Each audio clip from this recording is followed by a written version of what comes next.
Listen again when WDAF and your Kansas City, Kansas Public Schools present another School Note. Stay tuned for the CBS Radio Mystery Theater following ABC News at the top of the hour. It's 11 o'clock. This is WDAF, Kansas City. Of the hour, on the hour, from American Information Radio. This is George Caldwell from New York, and at this hour, Vice President Gerald Ford says if the Senate Watergate Committee would reduce the size of its request for presidential documents, the White House might be willing to compromise. The committee is seeking hundreds of papers and tapes. Former Attorney General Elliot Richardson sides with President Nixon in his refusal. In McLean, Virginia, Richardson explains. I think the committee seems to me to have cast its net too widely. They haven't, so far as I know, made what I would regard as a sufficiently clear showing of why they wanted what they've asked for. And I think the President is entitled at least to request that they make such a showing before he produces any tapes or documents. Former Attorney General Elliot Richardson.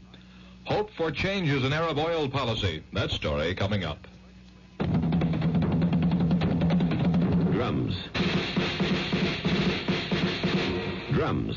Are they drums for peace or war, dance or destruction? Like America drums or hate America drums? This is Martin Gable to tell you that you can help influence the beat. Young people in the developing countries of South America, of Africa, of Asia are eager to find out more about America, to understand our people and our ideas. You can help through Freedom House Books USA. $6 sends a packet of 10 books to a young student, maybe a future prime minister, maybe a future doctor or teacher. He can choose from 120 books. Books on history, biography, science, and literature. The Russians send thousands of publications to him, but you, with your $6, can help inspire a love for freedom. Send your tax-deductible contribution to Freedom House Books USA, 20 West 40th Street, New York, New York, 10018. Energy Director William Simon says he's now hopeful Arab oil producers will not only end their price increases, but roll back oil prices. But Simon predicts even if the Arab embargo on U.S. shipments ends, American consumers still face shortages. An Egyptian official in Washington today defended the oil cutoff. Ambassador Ashraf Gorbal tells newsmen, oil was meant only to ring a bell wide and clear in every door, in America and in the world, that we too are human beings.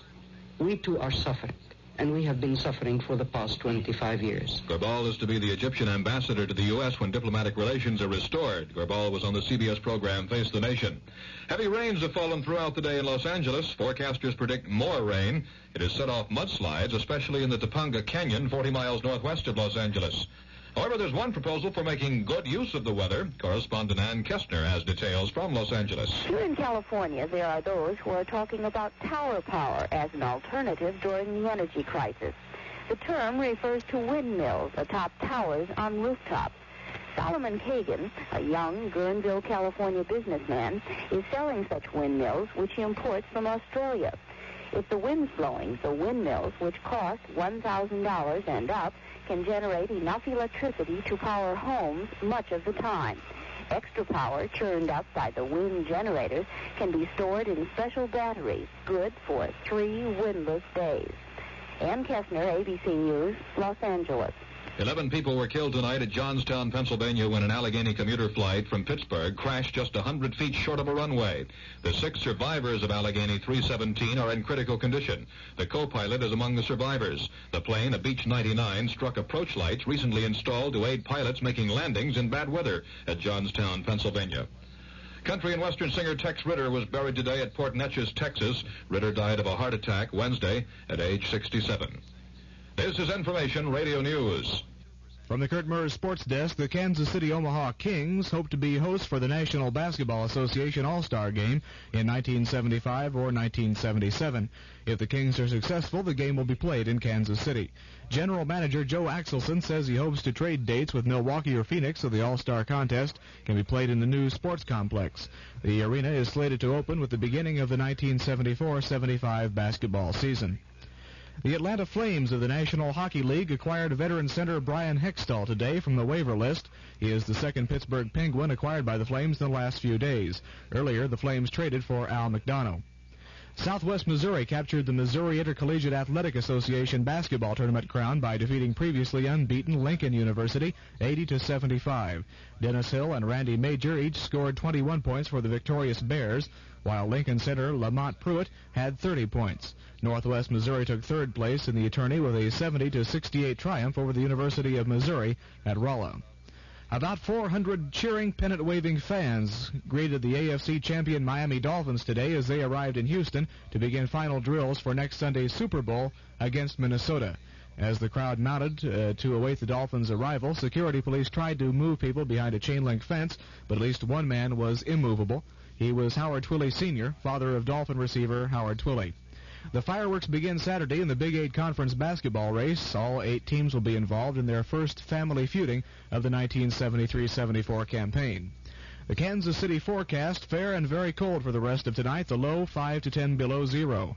Mostly sunny and continued cold Monday, the high 10 to 15 degrees. Partly cloudy and not as cold Monday night and Tuesday, the low Monday night 0 to 5 above, the high Tuesday around 20. Currently 4 degrees under mostly cloudy skies in Kansas City. This is Pat Ross, WDAF News.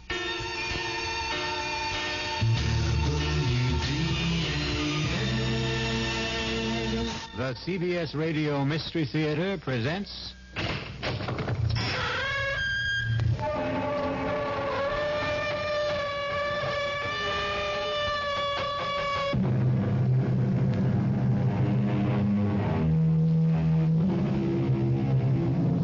Come in. Welcome. I'm E.G. Marshall. Welcome to the sound of suspense. Welcome to the fear you can hear, but mostly to the world of terrifying imagination. In the story you're about to hear, the heroine is a young woman of 77 who has reached her golden years with her sense of independence intact, with a spryness to her limbs, very good vision, and excellent hearing. But as you are about to learn, there are times when hearing well is not a blessing. I did it, Mrs. Canby. Are you listening to me? I killed Richardson. Oh. I did it. Me. No. I don't want to hear it. Mr. Paulson, please. Please don't tell me about it. Please.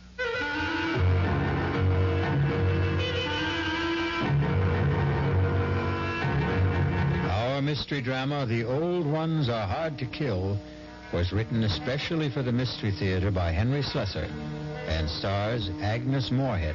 It is sponsored in part by Anheuser-Busch Incorporated, brewers of Budweiser, and by the Kellogg Company, makers of Kellogg's Special K cereal. I'll return shortly with Act One. When you say Bud, you've said a lot of things nobody else can say. When you say Bud, you've gone as far as you can go to get the very best. Why do some people think Bud is sort of special? Go ahead and find out why. Brewing beer right does make a difference. When you say Bud, you tell the world you know what makes it all the way. When you say Bud, you say you care enough to only want the king of beers.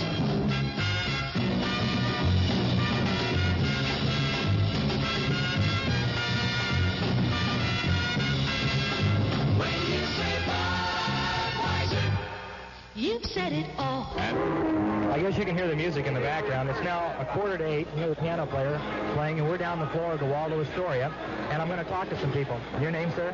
Biagio Canty, Grandview, Missouri, originally from the Bronx, New York. Oh. Have you ever been to a dinner theater before? No, I haven't. How was the service? Wonderful. You look like you're enjoying yourself. I sure am. Thank you very much. I hope you enjoy the show. Now playing at Waldo Astoria, The Boyfriend. Call 756-1212. I guess you can hear the music in the background. It's now 7:45. You hear the piano player playing, and we're down the floor of the Waldo Astoria, and I'm going to talk to some people. We have here what looks like a fun-loving table. What's your name? Pat Blue. Where are you from, Pat? Kansas City. From Kansas City. And your first trip to the Waldorf Astoria, what do you think of it? I think it's great. Have you ever been to Tiffany's Attic? Once. Did you like it? Yes. You plan on coming back? Yes, I sure do. Thank you. Now playing The Boyfriend. Call 756-1212.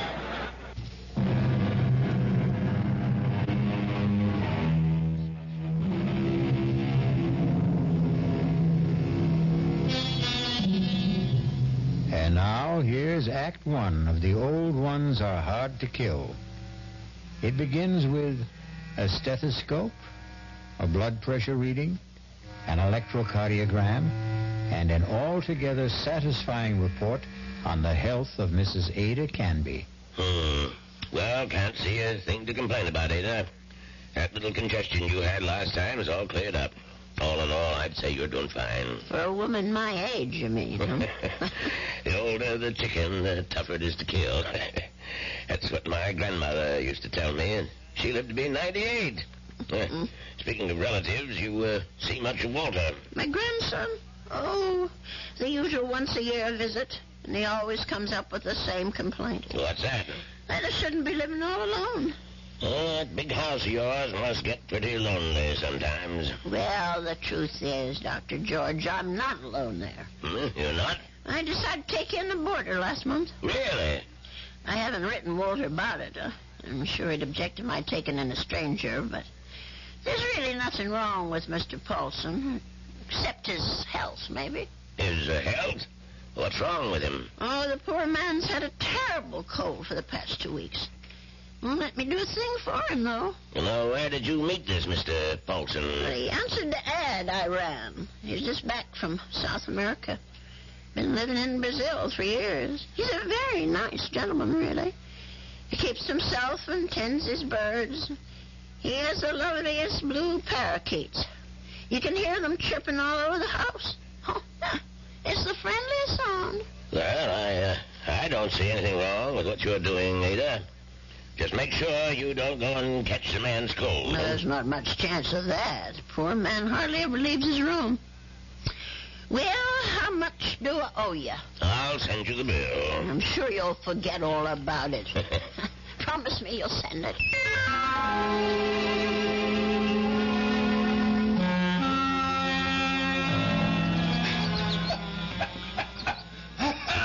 Oh, dear.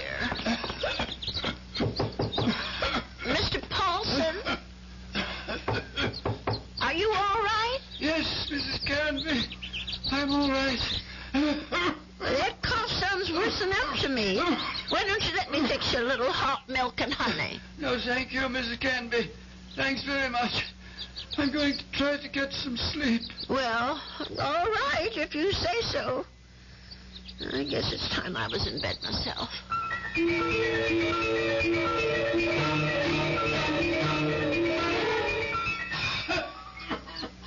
Oh, my, listen to that poor man.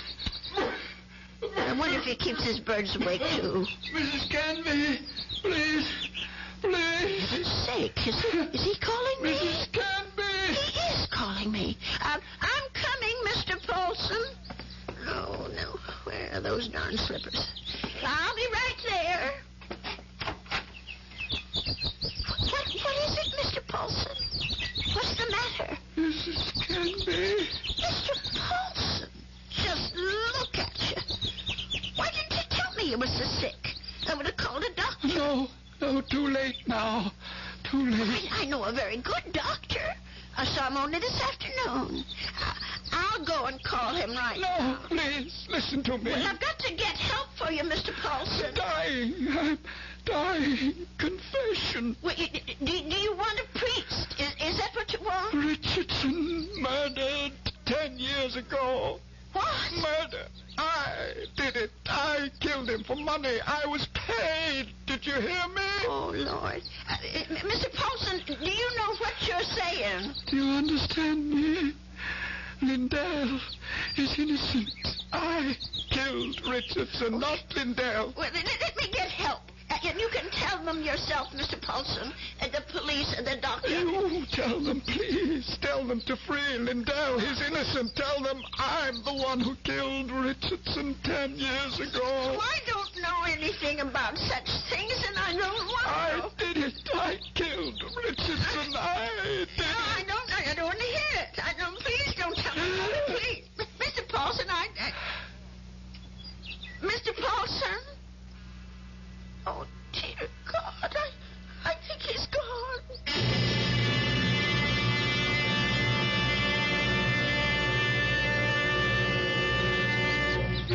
Listen to those poor little birdies. I suppose they miss poor Mr. Paulson. I'll lay them in his room. Well, let's see about this letter now. Dear Walter, I hope you don't mind my turning to you for advice, but I really don't know what to do. It's been 3 days since my boarder, Mr. Paulson, passed away, and I still haven't told the police what the man said to me. I just can't bring myself to get mixed up in anything like this. Dear, what's the use of writing, Walter? He'll probably think I've dreamed it all up. No, I'll just forget it. Only how do you forget such a thing? Those names, I keep hearing them. Richardson, Lindell. Lindell is innocent. Oh, dear God, what if it's all true? If Mr. Paulson actually murdered this Richardson and Lindell is innocent? Only, well, who are they? I wonder if a telephone book, well, why not? Let's see. Richardson, R-I-C-H-A-R. Yes, here it is. Oh, Lord, there's dozens of them. Well, I'll try Lindell. That wouldn't be as common, I don't suppose. Yes, here it is. There's only about half a dozen. Then D-L-D-E-L-L. Oh, my heavens. Lindell and Richardson. Both names together. Lindell and Richardson Investments. 9 Concourse 4153132. I wonder if... Well, maybe it's the only way to be sure.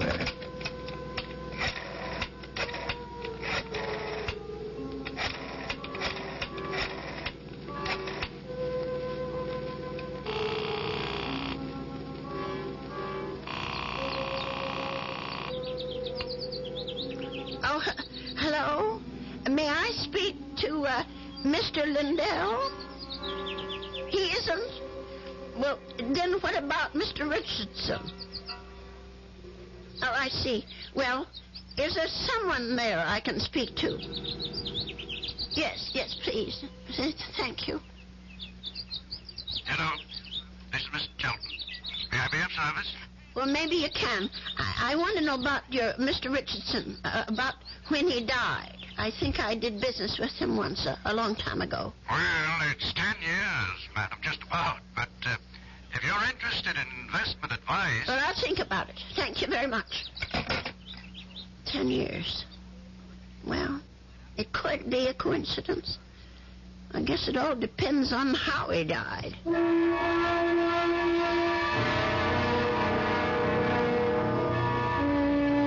Mrs. Canby, please come in. Have a seat. Thank you. Well, now, how can we be of help to you?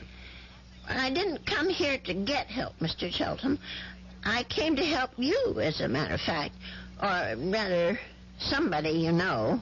Who would that be? Mr. John Lindell, the man who was supposed to have murdered Mr. Richardson.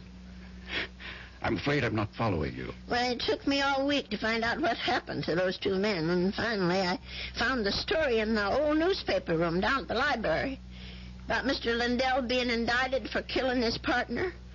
But I'm sure you know the whole story a lot better than I do. Well, of course I know the story, but that was quite a long time ago, Mrs. Canby. 10 years. Doesn't seem so long when you're my age. Anyway, the point is that I can help your Mr. Lindell, only I can't do it alone. Did you know John Lindell? No, I didn't. Nor Mr. Richardson, for that matter. The man I knew was named Paulson. Who? I rented a room to Mr. Paulson, and he died about 8 days ago of pneumonia. I was there when it happened. Well, that's unfortunate, but... Before he died, Mr. Paulson told me something about Mr. Richardson's murder. He said Mr. Lindell hadn't been responsible, that he, Mr. Paulson, had committed it. For money. Oh, Mrs. Canby, listen to me. It was this man Lindell that bothered him. The fact that he was in prison for something he didn't do. I thought I should tell you this, Mr. Chelton, because you knew both of these gentlemen. It said so in the newspaper. Mrs. Canby, my dear woman. What? I don't know what silly story you heard, but it's completely wrong. There wasn't any question about what happened. This boarder of yours, whatever his name is, merely had an obsession. Well, just the same, I thought you could follow through on this business. Yeah. Tell the police. Because if it is true, Mr. Lindell should be freed. On evidence like that? Well, I don't know anything about evidence. I'm just telling you what I heard. Well, never mind. I suppose I should have told the police myself. Oh, wait, Mrs. Canby. Let me put your mind at rest. John Lindell is no longer in prison. He isn't? He's dead, Mrs. Canby. He's been dead for the last 3 years. Oh. He wasn't a young man when all this happened, when he accused his partner, Fred Richardson, of defrauding him and shot him dead. He died?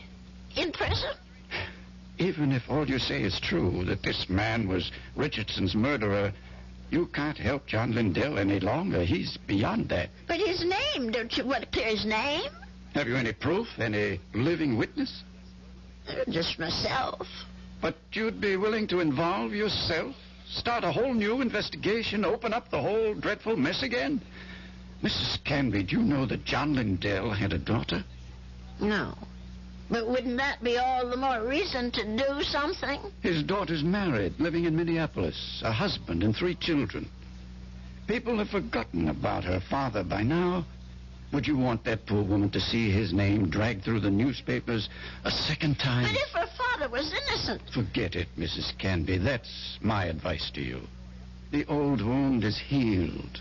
Don't reopen it. Oh, well, it troubles me so. I haven't thought of anything else since it happened. Perhaps if I saw a minister, if I had some advice from a man of God, maybe... Mrs. Canby, now you've said something. Now you've shown me the way. That's where our answer lies, dear woman, in prayer. Mm-hmm. In the forgiveness of our dear Lord. Will you pray with me, Miss Canby? Pray? Here? Why not? God is everywhere.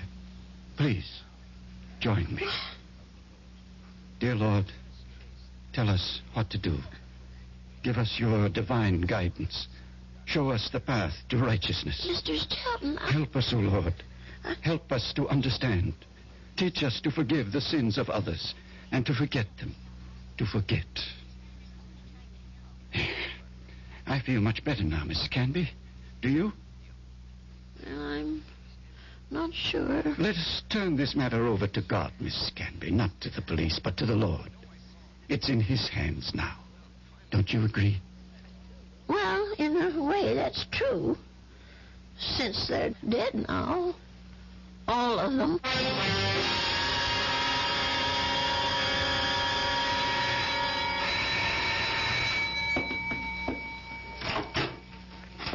Yes? Mrs. Canby?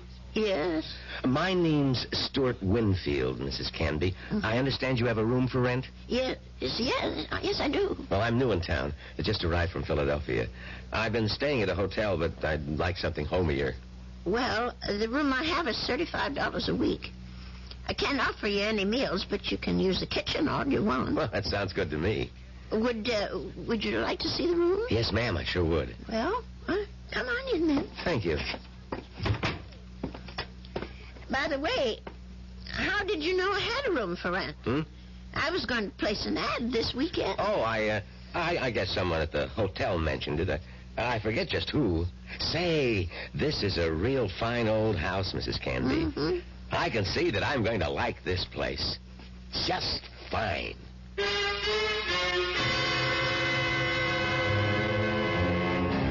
And so Mrs. Canby has a new boarder.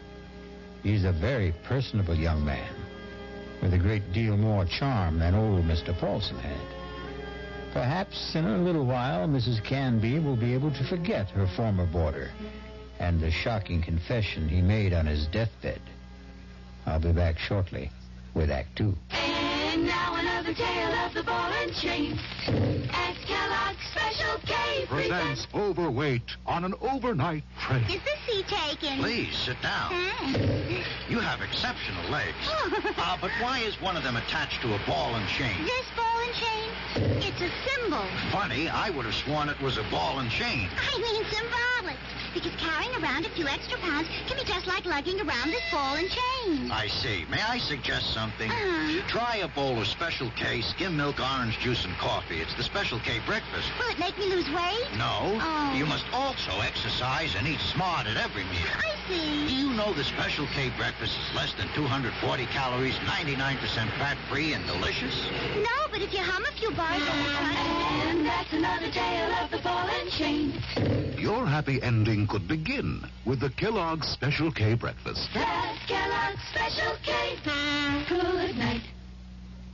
Take the time to listen.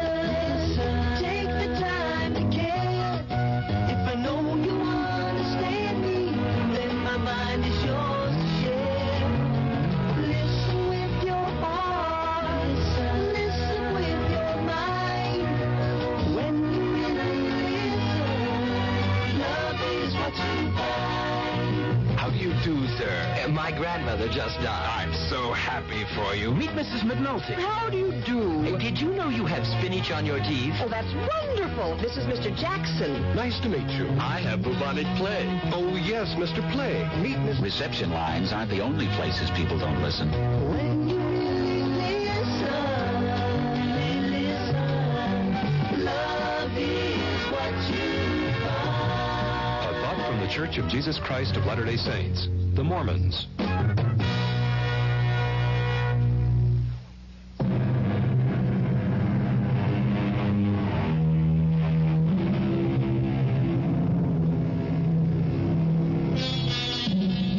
Stu Winfield took no time at all to make himself at home in Ada Canby's big old house. He loved everything about his room. The fine old four-poster bed, the crazy quilt that Ada herself had sewn up 40 years ago, the lace curtains on the window. He even loved Mr. Paulson's blue parakeets. But what he really seemed to like best was Mrs. Canby herself. Just take me 2 minutes to get these clean sheets on the bed, Mr. Here, let me give you a hand. No, I can manage. I've been making this bed for almost 50 years. 50? You've lived in this house that long? Moved in here when I got married back in 1919. My husband David bought it for us. Our only son Ralph was born in it.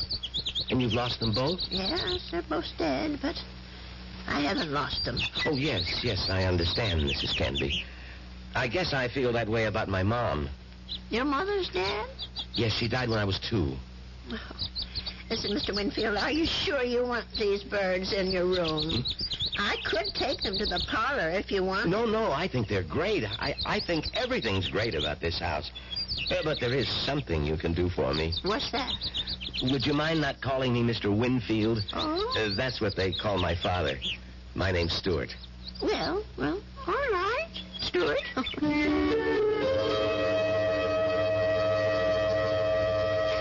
Dear Walter, I think it's about time I told you that I have a boarder in my house.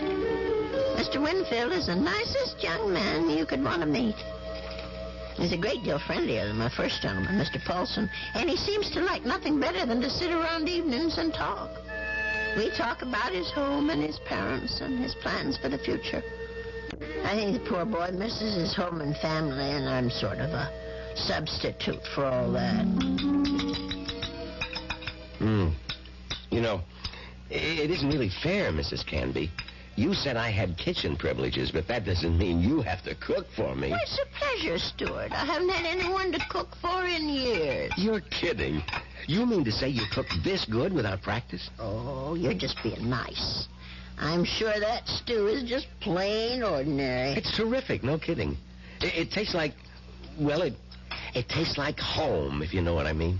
It depends on whose home you mean. Well, my mom cooks stews like this. That's what I meant. Your mom? Mm. What? But she died when you were only 2. Oh, well, I guess I didn't mean my mom exactly. I was thinking of my Aunt Martha. I mean, she's the one who sort of took over the cooking and stuff after my mother died. And my father's sister, you know? I see. Well, that was lucky that you had someone to take her place. Yeah, that's right. Excuse me. My, Stuart, you're not coming down with anything, are you? No, I'm fine. Just a little case of the sniffles. Listen, if your room isn't warm enough, I have an extra blanket. No, the room's just fine. Don't worry about it. Oh, you be sure now. I know I felt a little guilty about poor Mr. Paulson when he got sick. Maybe I didn't take good enough care of him. Paulson? Mm-hmm. Was that your former boarder, the bird lover? Yes, that was his name, the poor man. Well, tell me about him. Well, I don't really know that much about him. He lived here less than 2 months. Well, what sort of a guy was he? Very quiet. He kept to himself. Did you say he was from South America? I don't remember if I did or not. Well, you must have said it. Yes, of course. He was American, but he'd been living in Brazil. I don't know why exactly. Although, come to think of it, maybe I do. What do you mean? Well, it just occurred to me that Brazil might be just the place for someone who came into a lot of money and wanted to leave the country. I don't understand this. Oh, my. I really think you are getting a cold, Stuart. I'm getting that blanket out this minute. Now, wait, Mrs. Canby. I'd rather hear about... Never mind. I don't want to take any chances. I'll be right back. Yes, Mrs. Canby. Don't take any chances.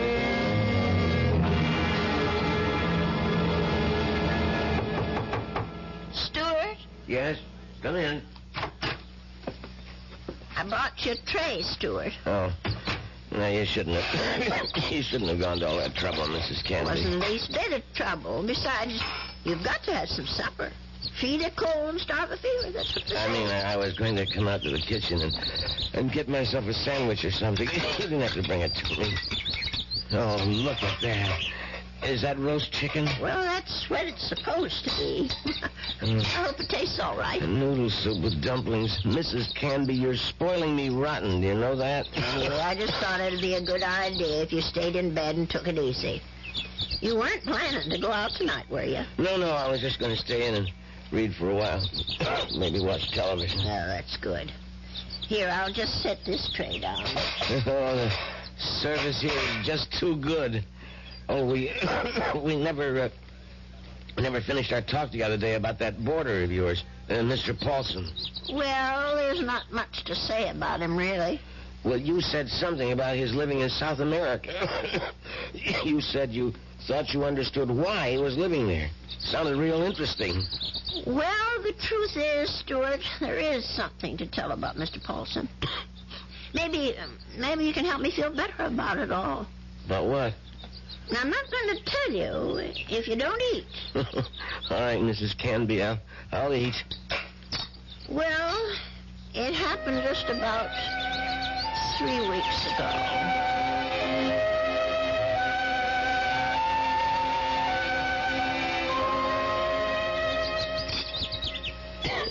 You know something, Mrs. Canby? That's about the best roast chicken I've had in years. I'm sure I spoiled your appetite with all my chatter. No, that was a really interesting story. But what do you think of it all, Stuart? Do you think I did the right thing? Well, frankly, Mrs. Canby, I do. Honestly? Well, this guy Chelton sounds a little screwy, but I think he's all right. I mean, from a practical standpoint. Then you agree with him? Sure. This man Richardson's dead, right? And what's his name, Lindell? Yes. Well, he's dead too, right? And poor Mr. Paulson, the man who supposedly killed Richardson. Well, there you are. Nothing you can do will bring any of them back, right? Well, yes, but just the same. And you know the police, Mrs. Canby. They'll be hounding you forever. Tracking mud into your parlor, bothering you with questions. No, Mrs. Canby, you're too nice a person to put up with that kind of thing. You mean too old a person? I just think Mr. Chelton was right. Let sleeping dogs lie. Yes, that's what I keep telling myself, but You know something? What? There's one thing Mr. Chilton forgot. And me too, I suppose. What's that? Why, the real murderer. He may still be alive, even if all the others are gone. Don't you see? No, I don't. Even if Mr. Lindell can't be helped anymore, that doesn't mean the real murderer should get away. But the real murderer is dead. Paulson. No, the killer is the man who hired Mr. Paulson. Don't you see? Is it right that he should get away with it? Now, wait a minute. You're jumping to conclusions. No, I'm not. Mr. Paulson told me that he was hired to do this thing. Well, maybe he was hired by Lindell. Maybe Lindell hired him, and then Paulson got cold feet, and Lindell did the shooting himself. No, I'm sure that isn't true. You see, I read the newspaper article all about it. Well, you really were thorough about this, weren't you, Mrs. Candy? You poor man. That coal's gone to your chest now, hasn't it? No, I'm all right. Stop worrying about me. Let's talk about this other problem of yours. Well, maybe I'm making it more of a problem than it should be. Maybe if I just told the police everything, I could forget it once and for all. No, I really couldn't advise that, Mrs. Candy. Well, it said in the newspaper story that the two men were partners in that investment firm. And Mr. Lindell thought that his partner Richardson was cheating, taking money out of the firm, and that's why he's supposed to have shot him. Wasn't there a witness to the shooting? Why, yes, I think there was. Come to think of it, it was Mr. Shelton. That's right. Well, doesn't that wrap it up for you? Well, it would if it wasn't for Mr. Paulson. Listen, Mrs. Canby, you know how much I like you. Why, in just a few days, you're more like family to me than my Aunt Martha ever was. Well, it's nice of you to say, Stuart. And that's why I want you to listen to me about this. That's why I want you to forget about this whole foolish thing. And listen to you. You sound awful, Stuart. Just tell it. No, I'm all right. No, you're not all right. I'm going to get you some cough medicine right this minute.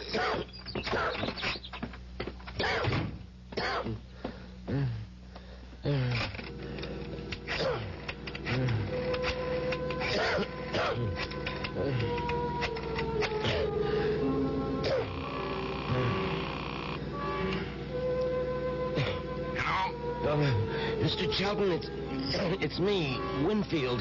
Well, what's happening? I think I better stick around for a few more days, Mr. Chelton. The old lady's beginning to get fidgety, if you know what I mean.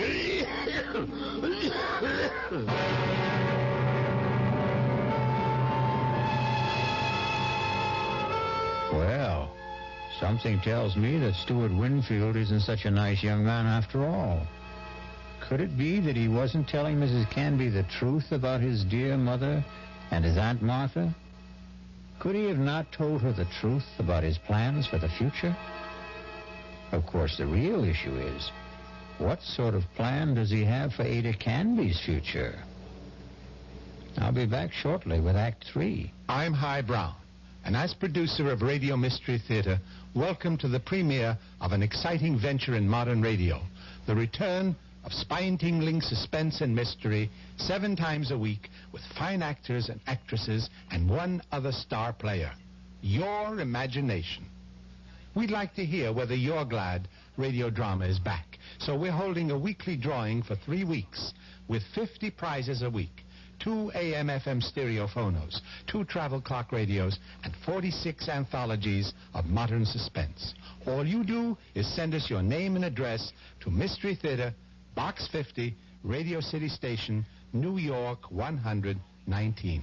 Box 50, Radio City Station, New York 119. Offer good everywhere unless locally prohibited.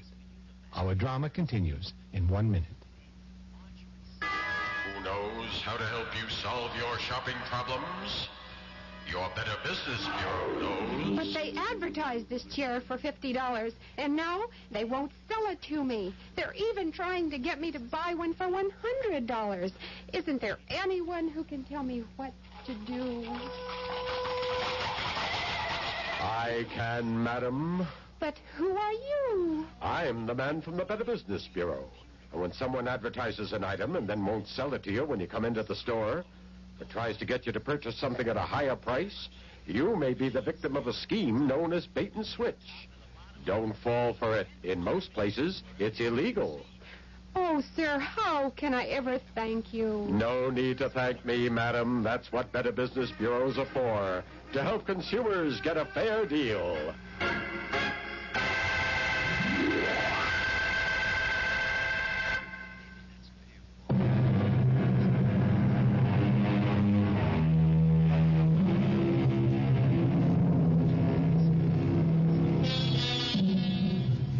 Mrs. Canby.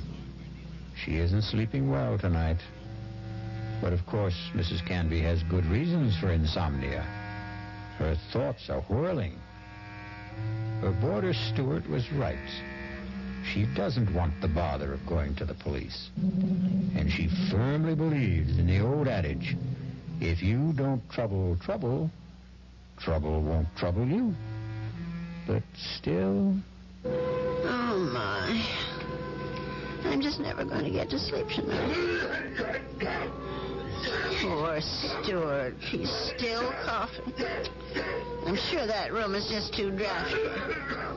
We never should have let any boarders in until I got the windows fixed. Oh, dear. That poor boy. I'll never forget the terrible night Mr. Paulson was coughing so badly. Huh? And the way he looked, all gray and shrunken. If only I knew he was so sick.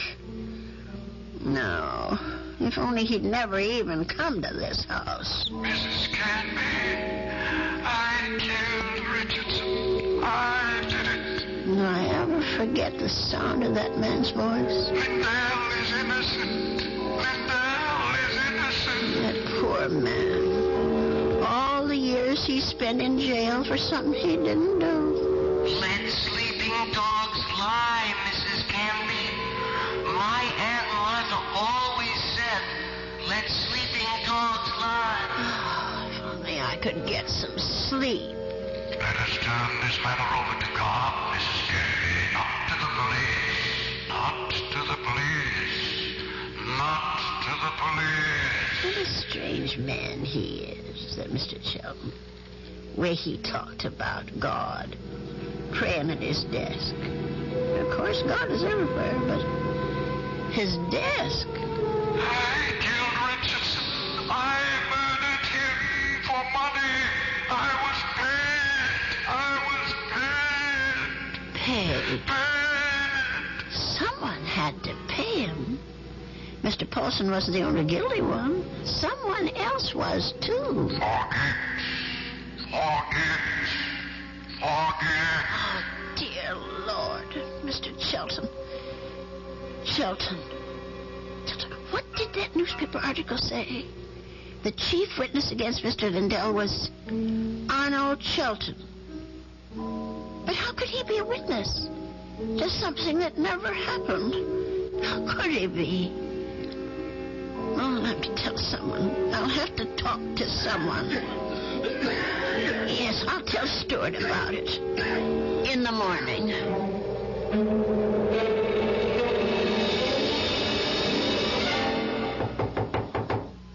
Stuart, are you awake? Yes, I'm up, Mrs. Canby. Come in. Oh, no. Now, don't tell me I'm getting breakfast in bed, too. Well, I know you had a terrible night last night, Stuart. You were coughing much worse than ever. I guess that medicine wasn't very good. Sorry I kept you awake, Mrs. Canby. No, that wasn't your fault. No. Something else kept me up. What was that? Oh, my mind, I guess. Or maybe I should say my conscience. Oh, that sounds serious. Well, it is something serious, Stuart. Well, I might have let a man get away with murder. No, it's even worse than that. He did something worse than murder. You're talking about Paulson again. No, I'm talking about the man who hired Mr. Paulson. He didn't just have that man Richardson shot. He let an innocent person go to jail. and die there. Now, that's like committing 2 murders, if you ask me. I have to tell you something that occurred to me last night. Sure, go ahead. Well, it's about Mr. Chelton. Mr. Arnold Chelton. Yeah? Go on. I wonder if maybe the reason Mr. Chelton was so upset with me, the reason he didn't want me to go to the police, was because he was afraid. Explain what you mean. Well, what I mean is maybe Mr. Chelton had good reason, besides the one he told me. He was working for both Mr. Richardson and Mr. Lundell at the time of the murder. Well, so what? Well, he was also the chief witness at the trial. A witness for the prosecution. But he saw the shooting, didn't he? But that's just the point. He saw Mr. Lundell shoot Mr. Richardson. Well, that's not what you told me last time. I mean that he was an eyewitness. No, that's right. He didn't actually see the shooting. He was miles away when it happened. I don't quite remember the details. There was something about a phone call, maybe? Yes, that's what it was. He claimed that Mr. Richardson was talking to him on the phone when Mr. Lindell showed up at his apartment. He said that Richardson cried out something about Lindell having a gun. And then he heard the shot. But how could that have happened if the gun was fired by Mr. Paulson? If, Mrs. Canby... That's the big little word, isn't it? If. But don't you see what I'm saying, Stuart? Arnold Shelton had the most to gain. Gain? From what? From both these men leaving the firm. That'll leave the whole thing to him. All those customers, all the investments he handled, all the commissions, or whatever they call it. Are you accusing this guy Shelton of being the killer? Yes. It's the only answer, Stuart. Well, look, if that was the case, the police would have figured it out. But they didn't. There was nothing in the stories I read that pointed any suspicion at Mr. Shelton. I don't suppose it even occurred to them. And now, the company is all his. Well, you don't call that evidence, do you? Well, then why didn't he let me go to the police? Why did he try so hard to talk me out of it? That man was praying, Stuart. He was taking the name of the Lord in vain. Oh, I'm sorry, Stuart. I'm so sorry. I won't bother you anymore. I know what I have to do anyway. Mrs. Candy. I won't be gone long, Stuart. No, wait. But the minute I get back, I'm going to call Dr. George and ask him to come over. You're sick. Never mind the doctor. Are you calling the police? No, I won't call them. You're right. I don't want them tracking mud in my parlor. I'm going down to the station house and talk to them. I'll get dressed now and go straight there. Please think about what you're doing. I'll tell them what I know, and they can do the rest. Now, you try to eat something, Stuart. Please. Mrs. Canby.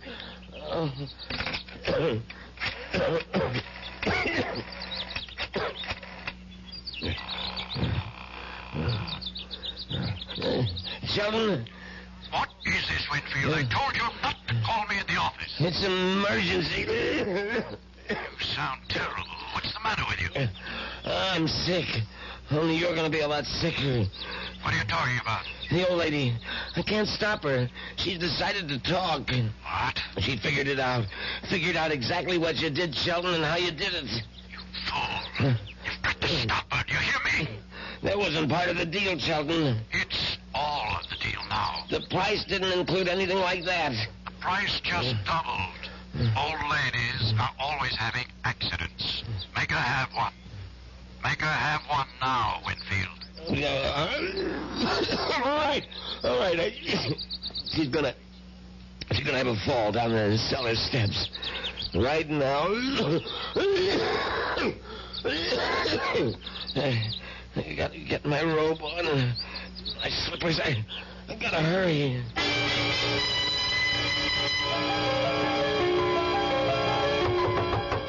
Stuart? Is that you? Open up, Mrs. Canby. For heaven's sake. Stuart Winfield, what are you doing out of bed? Now, you go right back there this second. I gotta talk to you, Mrs. Canby, before you go to the police. Just listen to you. You're all winded. You can hardly talk, Stuart. Now, go back to bed before you catch pneumonia, too. Now, don't go, Mrs. Canby. It would be better if you never went to the police. Better for you. Better for me. For you? I don't understand. Well, then, I wouldn't have to hurt you, Mrs. Canby. That's what I mean. I wouldn't have to do anything bad to you. Stuart, what in the world are you talking about? Come on, old lady. You're smart, all right. You really think things through. So now, think a little harder. You knew? Stuart, you knew about Mr. Polk? That's right. That's how you knew my room was to rent, because Mr. Shelton told you. Now you're getting there, Mrs. Canby. And that's why you rented it. That's why. You were sent here. Just to watch you, Mrs. Canby. Just to see that you stayed sensible. Shelton said so. Mr. Shelton did. I was hoping you'd never change your mind about calling the police. I didn't want this part of it. This isn't the part I like. Let me go, Stuart. Just relax, Mrs. Canby. Just take it easy. Stuart, please, Why, you're as light as a feather, Mrs. Canby. Just like my Aunt Martha would have been if I had an Aunt Martha. Stuart, please, put me down, please. We've got a date now, Mrs. Canby. Let me go. Stuart, put up such a fight, Mrs. Canby. I'm sick, remember? Just shut your eyes. Please, shut your eyes and don't look down. Oh, God. Stuart, those stairs. Shut your eyes, old lady. They'll all be over.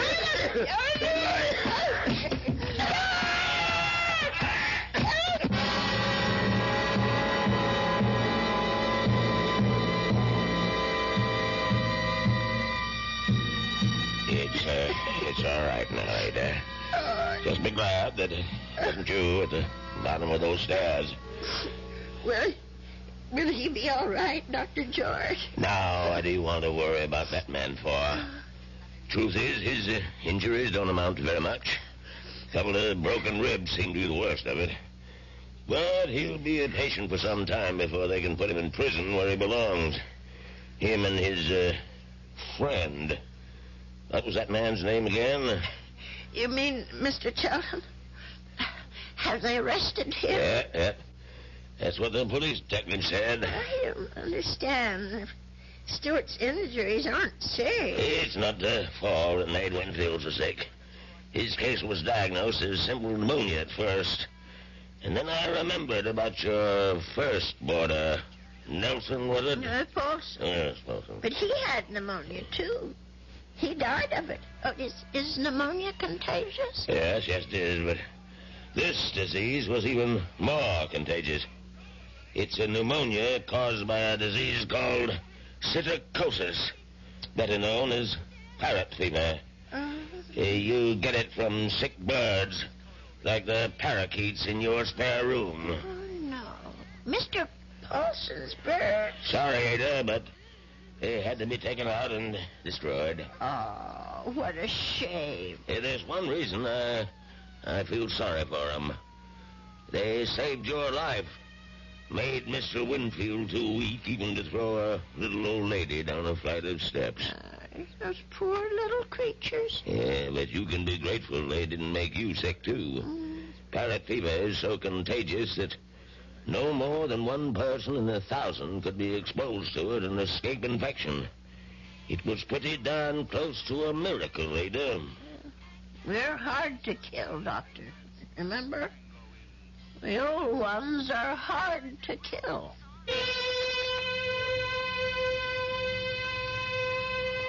They say that people are living longer than ever before.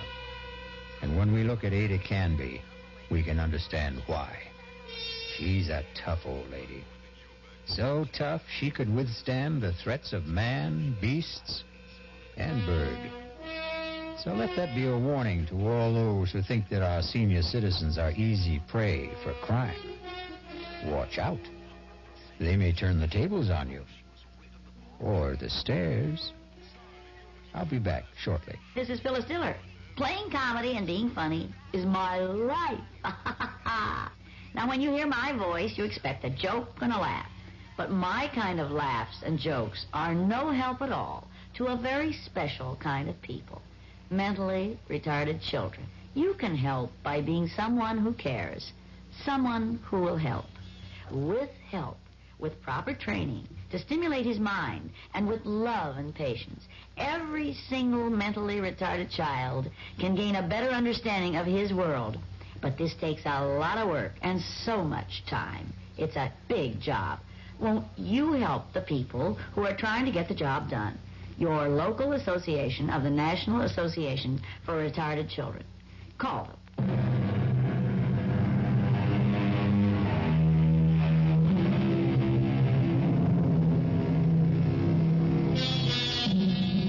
We have one final comment for you on behalf of Ada Canby and old people everywhere. There's a saying, there's no fool like an old fool. But it's also true that there's no wisdom and strength like old wisdom and strength. There. Does that make you feel better about your next birthday? Our cast included Agnes Moorehead, Leon Janney, and Roger DeKoven.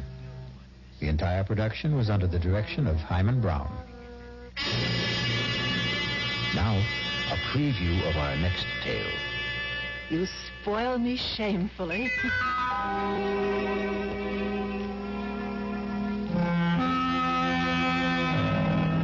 And that night, I spoiled her just a bit more by bringing hot cocoa to her in bed. Drink it down now. Does it taste all right? Oh, it tastes just fine. Now, that was very good news, because I'd prepared the hot cocoa myself. And I had no idea whether 25 melted sleeping pills would seriously affect the flavor. This is E.G. Marshall inviting you to return to our Mystery Theater for another adventure in the macabre. Until next time, pleasant dreams.